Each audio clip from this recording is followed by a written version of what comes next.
কখনো না কাউকে ঘোস্ট করবেন না। এই যে কথায়, কথায় আপনারা একটা জিনিস ইউজ করেন সেটা হচ্ছে সাইলেন্ট ট্রিটমেন্ট। দেবেন না।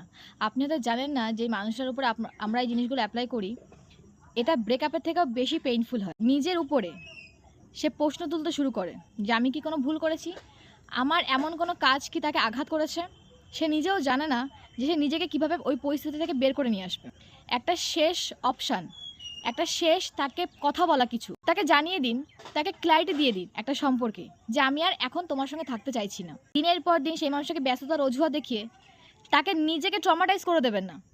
ওই মানুষটা একবার ট্রমাতে চলে গেলে না, তারপরে দুনিয়ার কোনো শক্তি ওকে ওইখান থেকে বের করতে পারবেন না। আমি বুঝি যে একটা সময় পরে আর সম্পর্কটা কন্টিনিউ করা যায় না।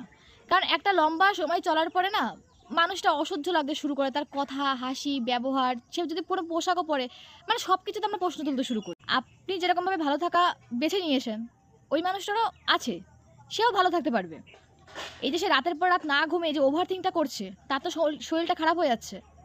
সে পরে কিন্তু নিজেকে ঠিক করতে পারবে না। কোনো মেডিসিন, কোনো সাইকিয়াট্রিস্ট তাকে ঠিকভাবে আনতে পারবে না আগের জায়গায়। একবার শেষ একটা ছুরি দিয়ে তার বুকে এমন বাঁধান বাঁধিয়ে দিন যে আপনাকে নিয়ে তার যে ভ্রমটা আছে, সেই ভ্রমটা কেটে যাক, সে বেরিয়ে আসুক, সে নিজের লাইফে ফোকাস করুক।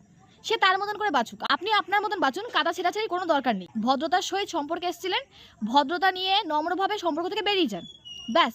কাউকে কোনো অ্যালিগেশন দেওয়ার দরকার নেই, একে অন্যকে দোষারোপ করার কোনো প্রয়োজন পড়ে না এখানে। সে যেটা আশা নিয়ে বসে আছে যে আপনি সেটাকে বুঝবেন, মানবেন, কিন্তু আপনি তো জানেন যে আমি